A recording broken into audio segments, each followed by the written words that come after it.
ब्रह्मा मुरारी स्त्रिपुरांतकारी भानु शशि भूमि सुतो बुधश्च गुरुश्च शुक्र शनि राहु केतव सर्वे ग्रहा शांतिकरा भवन्तु सर्वे ग्रहा शांतिकरा भवन्तु क्रूरा ग्रह शांतिकरा भवन्तु।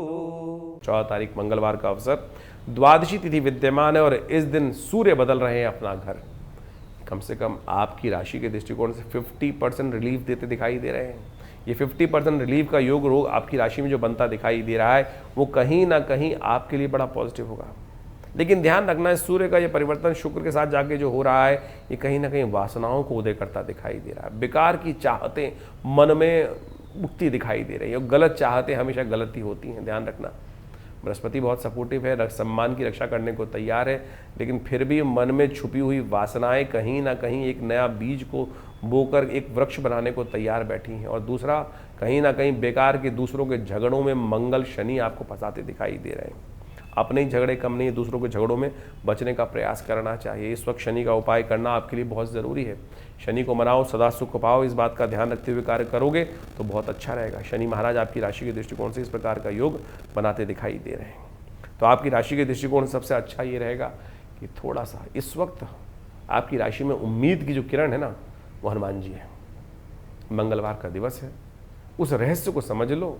और देवता चित्तन धरहि हनुमत से ही सर्व सुख करहि। ये बात अगर ध्यान कर लिया आपने तो ये शनि मंगल जितने भी खराब योग चल रहे हैं वो कहीं ना कहीं आपको बचा के ले जाएंगे। सूर्य ने जो संक्रांति का सुंदर योग बनाया है 14 तारीख को, परिवर्तन करने का योग बनाया है, ये मंगल के साथ एक योग बनाकर तैयार कर रहे हैं। देखिए, मंगल के साथ इसलिए कह रहे हैं कि सूर्य का जो परिवर्तन हो रहा है मंगलवार के दिन हो रहा है, मंगल की राशि में हो रहा है। और ऐसे में मंगल की राशि में आके ही सूर्य जो है वो विशेष तौर पर उच्च के हो जाते हैं। तो ये बड़ा विशेष संबंध है मंगल का। और क्यों? क्योंकि मंगल जो है, आप सत्य मान के चलें कि ये सेनापति हैं, अग्नि तत्व के मालिक है। वहीं सूर्य भी राजा है और अग्नि तत्व के मालिक। दोनों की जो प्रकृति है वो सेम है, एक ही तरह सोचते हैं। और जब राजा और जो सेनापति है वो जब एक साथ चले तो क्या होता है कि सब चीज़ें ठीक होने के योग बन जाते हैं। तो आपकी राशि के दृष्टिकोण से आपका जो व्यवस्थाओं का योग है वो हमने आपको समझाने का प्रयास किया। और साथ साथ इन दिनों मंगल के साथ जो शनि का योग बना हुआ है वो बड़ा विचित्र है। सूर्य नारायण है, साक्षात प्रत्यक्ष देवता कहा जाता है भगवान सूर्य को। नित्यपति अपना दर्शन देने के लिए इस धरा पर वो उपस्थित होते हैं और आप चाहें ना चाहें वो सूर्य को प्रत्यक्ष देता। शास्त्र के दृष्टिकोण से कहा जाता है कि प्रातः सूर्य के पहले हर व्यक्ति को उठना चाहिए यदि व्यक्ति सौभाग्यशाली बनना चाहता है। देखिए, अब तो सूर्य उच्च के हो गए और इस महीने में सौभाग्य को परिवर्तन करने के लिए शास्त्र कहता है कि सूर्य उदय से पहले उठो। सूर्य आपको ना उठाए, आप सूर्य से पहले उठकर सूर्य को जल, उदित होते सूर्य को जल देने का प्रयास करें, अर्घ देने का प्रयास करें। ये सबसे श्रेष्ठ उपाय है। ये कीर्ति, यश, वृद्धि को योग देने का सबसे बेस्ट मार्ग जो हो सकता है ना, तो इस बात का ध्यान रखने का प्रयास करना। इस महीने में, वैशाख के महीने में आमतौर पर ये योग बन जाता है और वैशाख का महीना पुण्यों को देने वाला है, माधव मास कहा जाता है। तो कोशिश करें इस मास में अपने सूर्य को बल देने के लिए अवश्य कोशिश करने का प्रयास करो। जैसा शनि खराब चल रहा है इन दिनों, शनि खराब चल रहा है इन दिनों, शनि को ठीक करने के लिए आपको पता है कौन सा मार्ग अपनाना चाहिए। आमतौर पे लोग पता नहीं कौन कौन से मार्ग अपना लेते हैं। तो हमारे दृष्टिकोण से आपके मंगल की राशि में चलते हुए जो शनि को समझाने के लिए इस वक्त आपको हनुमान जी का सहारा लेना चाहिए। सूर्य का और हनुमान जी का एक अद्भुत संबंध है। शायद लोगों को शास्त्र के दृष्टिकोण से उस कथा का ज्ञान नहीं है। सूर्यदेव जो हैं वो हनुमान जी के गुरु माने जाते हैं। जी हाँ, सूर्यदेव हनुमान जी के गुरु माने जाते हैं। और कहा जाता है कि हनुमान जी ने एक बार शिक्षा लेने के लिए मन में आया शिक्षा किससे ले, तो फिर याद आई, देखा सूर्य को। सूर्य से ज़्यादा बड़ा संसार को देखा हुआ व्यक्ति कौन हो सकता है? दिव्यात्मा है। सूर्य संसार को सबसे ज़्यादा उन्होंने ही सही दिशा प्रदान करी है। तो हनुमान जी बाल्यकाल में भी एक बार उड़ के गए थे सूर्य की तरफ, फिर उड़ चले एक बार युवावस्था में, जब शिक्षा लेने की बात आई तो फिर उड़ चले एक बार सूर्य की तरफ। जब सूर्य महाराज ने देखा कि ये वही बालक है जो आ रहा है, पहले बाल्यकाल में भी आया था और ग्रास कर लिया था, तो पूरे संसार में अंधकार हो गया था। तो फिर उनको लगा कि आ रहा है परेशान करने के लिए। लेकिन हनुमान जी से वो थोड़े संकुचाए, तो उन्होंने कहा हनुमान जी से कि भाई हाँ, आप फिर कैसे आना हुआ? तो महाराज आपसे दीक्षा लेना चाहते हैं। तो भगवान सूर्य ने कहा कि हाँ, दीक्षा देने के लिए शिष्य और गुरु की एक व्यवस्था बननी चाहिए, बैठना चाहिए, बैठ के दीक्षा दी जाती है। और हमारे को तो भगवान ने एक रास्ता बना रखा है। भगवान सूर्य ने कहा कि हमको चलायमान, हम तो हमेशा चलते ही रहते हैं, तो कहाँ हम रुक सकते हैं, कब शिक्षा देंगे। तब कहा जाता है कि हनुमान जी ने कहा नहीं, शिक्षा तो हमको आपसे ही लेनी है, कि आपके साथ साथ चलेंगे। तब हनुमान जी ने, सूर्य भगवान ने कहा कि ये सिद्धांत गलत है, टालना चाहते थे वो। अब हनुमान जी ऐसा हठीला जो व्यक्ति हो कि जिसने ठान ली कल्याण का मार्ग, तो वहाँ कहाँ छोड़ने वाले। हनुमान जी से ये हट करने का तरीका भी हमको सीखना चाहिए कि गुरु कृपा प्राप्त करने के लिए किस प्रकार से हट को पकड़ना है, सही हट को पकड़ना है। वो सही हट यदि पकड़ ले, आमतौर पर व्यक्ति गलत हट को पकड़ते हैं और गलत हट को पकड़ने के कारण से अनिष्ट करवाते हैं, लेकिन हनुमान जी ने सही हट पकड़ी। सूर्य के समक्ष भी उपस्थित जब हुए, भगवान ने बहुत टालने का प्रयास किया सूर्य नारायण ने। उन्होंने कहा ठीक है, चलते ही रहते हैं। तो बोले हम एक काम करेंगे, आपकी तरफ आपके साथ चलेंगे। हनुमान सूर्य भगवान ने कहा कि जब साथ चलोगे तो कैसे शिक्षा मिलेगी। तो बोले आप जैसे चलेंगे तो आपके समक्ष उपस्थित रहेंगे। तो बोले आप चलोगे तब तो तुम आगे देखते हुए चलोगे तो हमको पीठ दिखाओगे। बोले नहीं, हम उल्टे चलेंगे, आपके सम्मुख रहते हुए जैसे से आप चलेंगे, तो ऐसे जब तक आप हमारे को शिक्षा देंगे तब तक हम उल्टे कदमों से चलते रहेंगे। खैर, कथा बड़ी विचित्र है और हनुमान जी ने अपनी भक्ति से, अपनी चातुर्य से भगवान सूर्य को भी पिघला दिया, शांत कर दिया। तो हनुमान जी को दीक्षा जो मिली, शिक्षा मिली, वो भगवान सूर्य से मिली। तो आप समझे, शनि को ठीक करने के लिए हनुमान जी का आशीर्वाद ही है। तो कोशिश ये करें, हनुमान जी का सानिध्य लेने का प्रयास करें। इन दिनों शनि मंगल का टकराव, सूर्य का ये परिवर्तन जो हो रहा है, तो खास तौर पे एक काम करें कि सूर्य, आप अपने निमित्त हनुमान जी की प्रार्थना से अपने इन ग्रहों को ठीक करने का योग बनाएं। हनुमान चालीसा का पाठ अपने निमित्त करने का प्रयास करें, ये सबसे श्रेष्ठ रहेगा। भगवान सूर्य का आशीर्वाद भी मिलेगा, हनुमान जी का आशीर्वाद मिलेगा। और शनि मंगल बुध की युति जिस प्रकार से चल रही है, सूर्य तो आपका कल्याण करने के लिए योग बना ही रहे हैं। कभी कभी हो सके तो कुछ खास उपाय और भी हैं, वो करने का प्रयास करें। भगवान सूर्य को नित्य प्रति जल दें। ओम गणी सूर्यादित्याय नमः, इस मंत्र का स्तवन करते हुए नित्य प्रति भगवान सूर्य को जल देने का प्रयास करें। कभी कभी गेहूँ का दान विशेष तौर पर बड़ा श्रेष्ठ, सूर्य के कष्टों को दूर करने के लिए कहा जाता है। और शनि मंगल का जब टकराव चल रहा हो तो शरीर के भार के बराबर अन्न दान करने से भी शारीरिक तौर पर कष्ट होने के दूर करने के योग अद्भुत रूप से बन जाते हैं। तो इसको भी करने का आपको प्रयास कर लेना चाहिए, बड़ा सरलतम रूप रहेगा। तो ये आप धारण करने का प्रयास करें। इसके अलावा क्योंकि शनि मंगल का टकराव चल रहा है, तो ऐसे में उस रक्षा कवच प्राप्त करने के लिए एक बहुत सुंदर उपाय शास्त्र में वर्णित है। आप एक काम करें, हनुमान जी का एक रक्षा धागा आमतौर पे हाथ में बांधा जाता है ना, रक्षा कवच के तौर पर, हनुमान जी के सिद्ध मंत्र से सिद्ध करा हुआ ये धागा यदि आप धारण कर लें, जो हमारे विवेकानंद योगाश्रम में मंत्रज्ञों पंडितों के द्वारा विभिन्न रूप से सिद्ध करके ये छोटा सा धागा बनाया जाता है, इसको आप 1 महीने के लिए धारण करने का प्रयास करें। ये हमारे विवेकानंद योगाश्रम में विशेष तौर पर सिद्ध कर बनाया गया है। तो आप इसको आश्रम से मंगा लें, धारण कर लें और देखिएगा कैसे भी जो है मंत्र से सिद्ध होकर ये हनुमान जी का सिद्ध धागा जो आश्रम से आप मंगाएंगे उसको धारण करेंगे। चाहे छोटे बच्चे गाड़ी चला रहे हैं, कुछ चला रहे हैं, कहीं भागते फिर रहे हैं, और शनि मंगल का इस वक्त जो है व्यवस्थाएं कहीं ना कहीं कष्ट देने के योग बना ही रही हैं, कहीं ना कहीं चोट लगाने के योग बना रही हैं, द्वंद्वात्मक स्थिति उत्पन्न करते दिखाई दे रही हैं। तो हनुमान जी की मंत्र से सिद्ध करा हुआ ये धागा भगवान सूर्य के नेगेटिव प्रभाव को भी ठीक करेगा और कई सारे रास्ते आपको दिखाएगा, रक्षा कवच के रूप में आपके साथ रहेगा। तो 1 महीने के लिए इसको अवश्य धारण करने का प्रयास करें, कल्याण होगा। तो इस दिन विशेष तौर पर जो 14 तारीख के दिन संक्रांति का योग बन रहा है, इसके साथ साथ विवेकानंद योगाश्रम में, हमारे सानिध्य में विवेकानंद योगाश्रम में इस दिन सुंदर कांड का पाठ रखा गया है और नवग्रह शांति महायज्ञ रखा गया है। आप सब लोग उस यज्ञ में भाग ले सकते हैं। अपने निमित्त उस यज्ञ में हनुमान चालीसा में, सुंदरकांड में, नवग्रह शांति महायज्ञ में माँ भगवती के सानिध्य में रहते हुए इस समस्त कार्यक्रमों की व्यवस्था रहेगी। आप स्वयं उस कार्यक्रम में बैठकर अपने निमित्त यदि नहीं आ पा रहे हैं तो ब्राह्मणों की सुंदर व्यवस्था आश्रम के द्वारा कर आप लाभ ले सकते हैं। माँ भगवती की कृपा से आपके कष्ट दूर होंगे। देखिए, ग्रहों की कालगणना अभी हमने आपके समक्ष रखी और इस कालगणना के साथ साथ ग्रहों का परिवर्तन भी आपने समझा कि आपकी राशि के दृष्टिकोण से क्या कुछ प्रभाव पड़ने वाला है। लेकिन एक बात समझें, अनेक उपाय शास्त्र में वर्णित है। विद्वान लोग अपने अपने मतानुसार उसका प्रभाव समझकर, जैसा सा अनुभव उनके आया है उसके अनुसार से जातकों को बताने का प्रयास करते हैं। आध्यात्मिक मार्ग भी हो सकते हैं और साथ साथ भौतिक मार्ग भी हो सकते हैं, या नग पहनने के बहुत सारे लोग मार्ग बन लेते हैं, और नग पहनने के बहुत सारे फायदे भी हैं, लेकिन यदि सत्य रूप में उसकी वास्तविकता देखी जाए तो ये बहुत बड़ा एक ऐसा विषय है कि इसको अच्छे से अनुसंधान करने की आवश्यकता है। एक अभी बहुत बड़े इंडस्ट्रियलिस्ट थे, उन्होंने एक बहुत बड़े ज्योतिषी जो टीवी पर बहुत ज़्यादा आते हैं, कहा जाता है, उनके पास जाकर विचार विमर्श किया। बहुत महंगा, करीब करीब कहा जाता है कि बहुत अच्छी दक्षिणा भी उनको देकर आए, और उन्होंने कुछ नग उनको धारण करा दिए, और जिस दिन से उन्होंने वो नग धारण किए उसके बाद उनकी स्थिति क्या हो गई। ऐसे बहुत सारी घटनाएं हैं। तो आप प्रत्यक्ष रूप से इस बात को समझें कि आपके जीवन में चल क्या रहा है।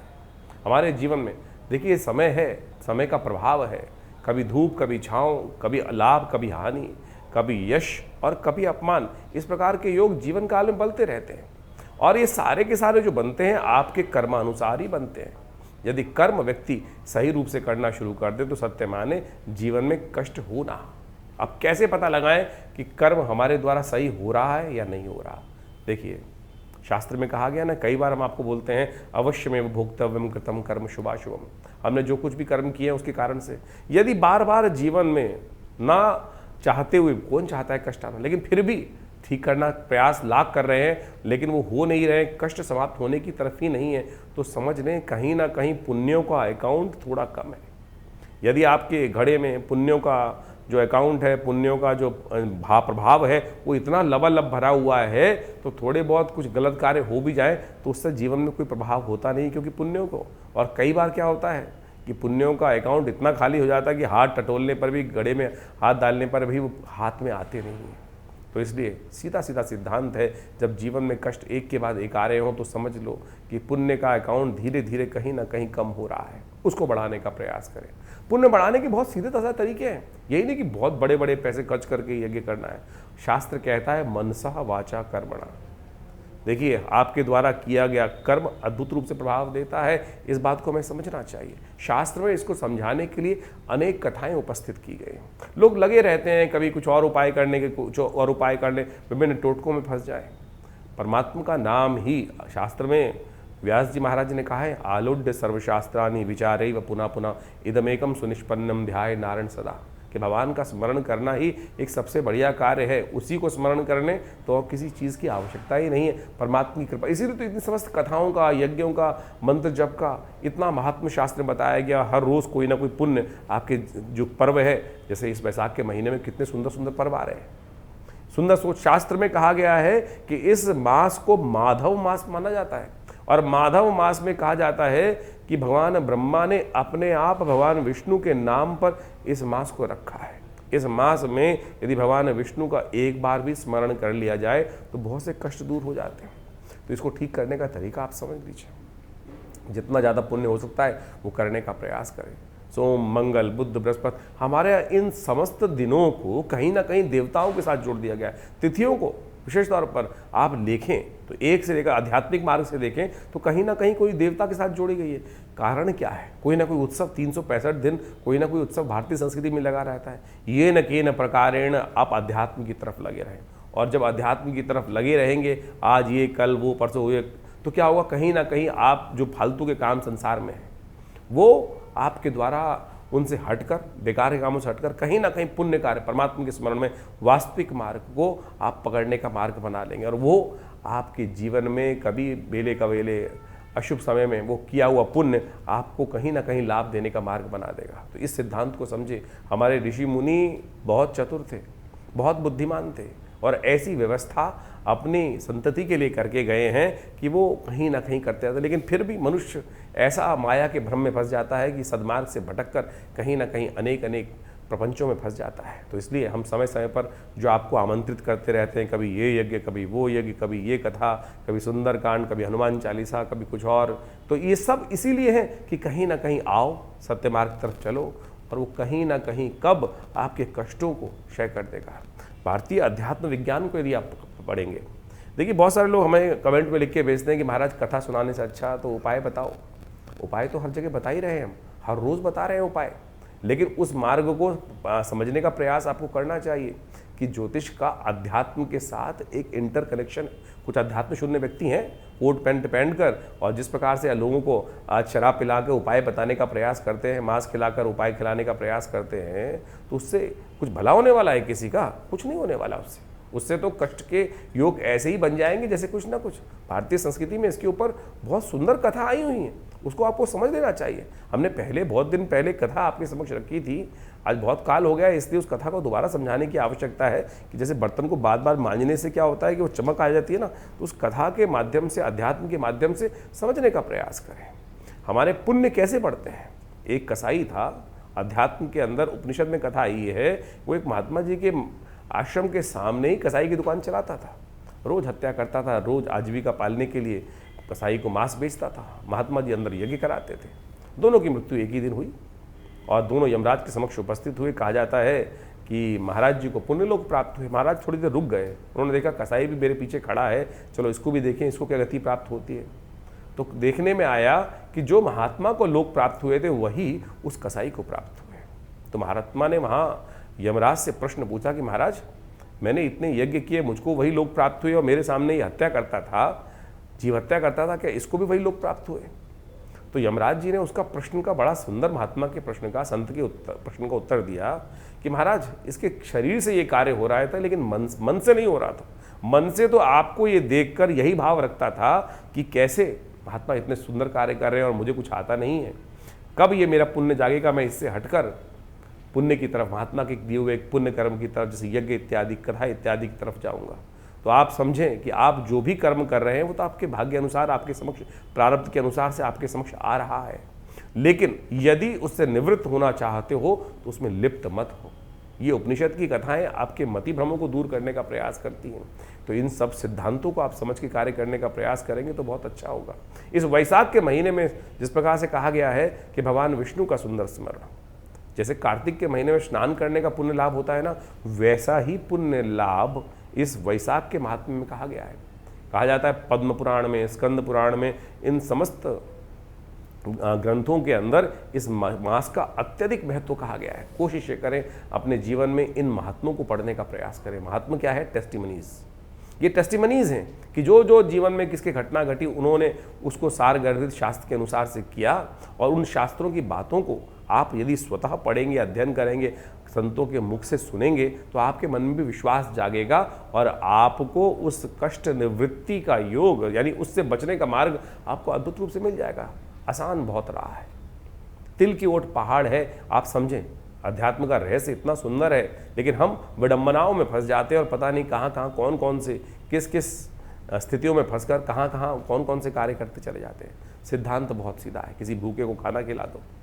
और इस वैशाख के महीने में तो जितने पुण्य कार्य कर सकते हैं। देखिए, संक्रांति का योग इस महीने में पड़ता है, इसके बाद नरसिंह भगवान की जयंती का, कूर्म अवतार का योग इसी मास में पड़ता है। इसके साथ साथ अक्षय तृतीया, जिसके अंदर परशुराम जयंती का सुंदर पर्व मनाया जाता है। भगवान विष्णु के अनेक अवतार इसी मास में उत्पन्न हुए। और तो और युगादि भी, युग का आरंभ भी कहा जाता है अक्षय तृतीया, जिस दिन शुद्ध रूप से व्याप्त हो उस दिन से युगादि, युग का आरंभ भी कहा जाता है कि इसी तिथि से हुआ। अक्षय तृतीया यानी जो कुछ कार्य कर रहे हो उसका अक्षय फल प्राप्ति का योग सारे के सारे वैशाख के महीने में आने वाले हैं। तो वैशाख का महीने का पुण्य बहुत अच्छा है। पुण्य कमाने का तरीका बहुत साधारण है, सीधा है, कोई बहुत ज़्यादा रहस्य में नहीं है। ओम नमो नारायणाय, इसका यथाउचित भाव से स्मरण करने का प्रयास करें। हमने इस बार बहुत सारे कार्यक्रम आश्रम में समय समय पर आपको अवगत कराते रहते हैं, अपने चैनल के माध्यम से आपको बताते भी रहते हैं। कोशिश करें उसी मार्ग पर सीधे तौर पर चलने का प्रयास करेंगे तो बहुत कल्याण का मार्ग आश्वस्त होगा और कष्टों से निवृत्ति का योग बन जाएगा। ये न कि न प्रकार न, जो भी हो, कैसे भी व्यवस्था बन जाए, किसी भी बहाने से उस परमात्मा के स्मरण का योग अपने जीवन में बनाने का प्रयास करें। हमारे आश्रम पे पिछले करीब 60-70 सालों से नित्य 8 घंटे यज्ञ होता है और रविवार को तो उस कार्यक्रम में हम सबको समय समय पर आमंत्रित करते ही रहते हैं। तो आप सब उस रविवार के कार्यक्रम में, जो सुबह 8 बजे से लेकर करीब 11 बजे तक चलता है, भंडारा रहता है नित्यपति, उसमें भाग ले सकते हैं। बहुत सारे आश्रम में व्यवस्थाएं, गौशाला, हॉस्पिटल है पूरा, योग, प्राकृतिक चिकित्सा इत्यादि का, उसमें भी आप भारत सरकार के पैनल पर है और बहुत सारी इंश्योरेंस कंपनीज के पैनल पर है। योग, प्राकृतिक चिकित्सा इत्यादि का बहुत सारे कार्य समय समय पर वहाँ पर चलते ही रहते हैं। इसके अलावा अभी विश्व योग दिवस का बहुत बड़ा कार्यक्रम किया जा रहा है और उसके अंदर लगातार योग की विभिन्न श्रृंखलाओं के माध्यम से बहुत सारे कार्यक्रम भारत सरकार के साथ मिलकर विवेकानंद योग आश्रम की तरफ से पूरे भारत में सब जगह जगह पे किए जाते हैं। और उसी श्रृंखला में बहुत एक अद्भुत विज्ञान है जिसको मुद्रा विज्ञान कहा जाता है। विभिन्न हाथ के द्वारा बनाई जाई आकृति जो है वो हमारे आश्रम के द्वारा ही, हमारे पिता आचार्य श्री केशव देव जी के द्वारा ही पूरे विश्व में जगह जगह पहुंचाई गई हैं। आप समझे, इतनी छोटी छोटी चीज़ें।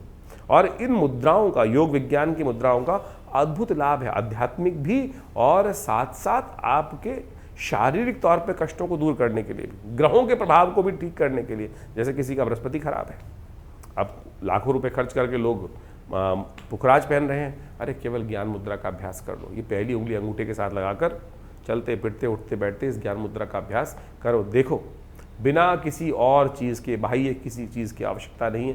बृहस्पति के नेगेटिव प्रभाव को ठीक करने के लिए ज्ञान मुद्रा अद्भुत रूप से कार्य करती है। शनि किसी का खराब चल रहा है, जैसे बहुत सारी राशियों में अलग अलग प्रभाव हम आपको बताते हैं। शनि मंगल का टकराव इस वक्त बड़ी अजीब स्थिति में पहुंच गया है, पूरे विश्व को कहीं ना कहीं आतंक ग्रसित करने का योग बना रहा है। तो ऐसे में शनि के दुष्प्रभाव को ठीक करने के लिए इस मुद्रा का अभ्यास, जिसको शून्य मुद्रा भी कहा जाता है, आकाश तत्व को अंगूठे के बेस पे लगा देने से शनि का नेगेटिव प्रभाव जो कुंडली में है उसको ठीक करने के लिए मुद्रा अद्भुत कार्य कर देती है। छोटी सी मुद्रा है। देखिए, शनि का नेगेटिव प्रभाव चल रहा है, शनि बिल्कुल ठीक नहीं चल रहा है, तो पहली सबसे बीच वाली उंगली को अंगूठे के बीच पे लगाया और शनि के नेगेटिव प्रभाव को समाप्त करने के लिए, खत्म करने के लिए जो शनि का मंत्र जप कर रहे हैं, ओम प्रांग प्रींग प्रौंग से शनिश्चराय नमः, ये मुद्रा विज्ञान की अद्भुत, भारतीय योग विज्ञान की। आप समझे कि योग और मुद्राएं सब ये चीज़ें इंटर रिलेटेड है कि नहीं है, ज्योतिष संबंध रखती हैं, लेकिन लोग इसके प्रभाव को समझते नहीं हैं। करेंगे तो देखिए लाभ प्राप्ति के योग बन जाएंगे।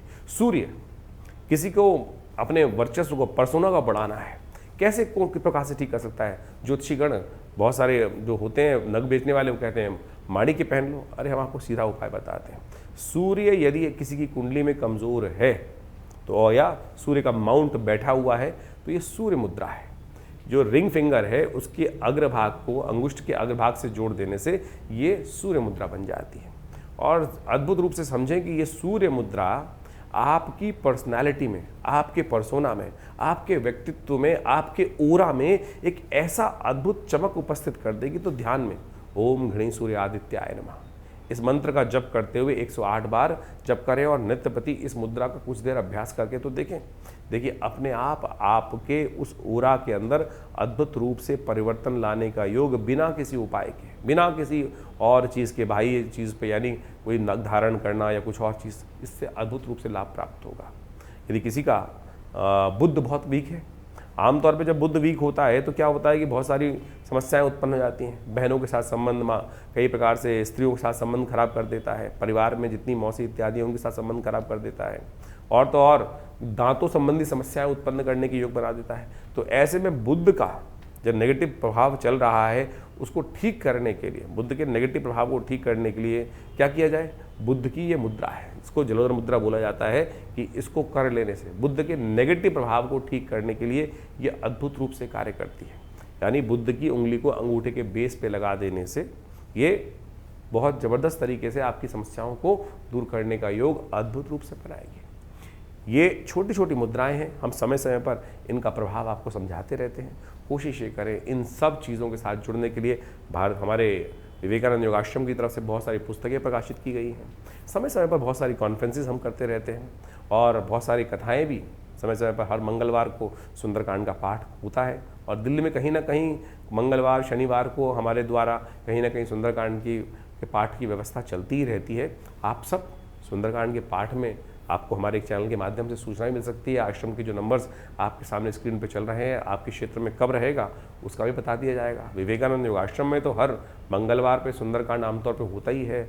हर रोज़ करीब 8 घंटे यज्ञ रहता है और बहुत सारे कार्य समय समय पर रहते हैं। आप उनके साथ जुड़ेंगे तो सही रूप से आध्यात्मिक विकास भी होगा और आपके कष्ट भी दूर होंगे। धन्यवाद, नमस्कार।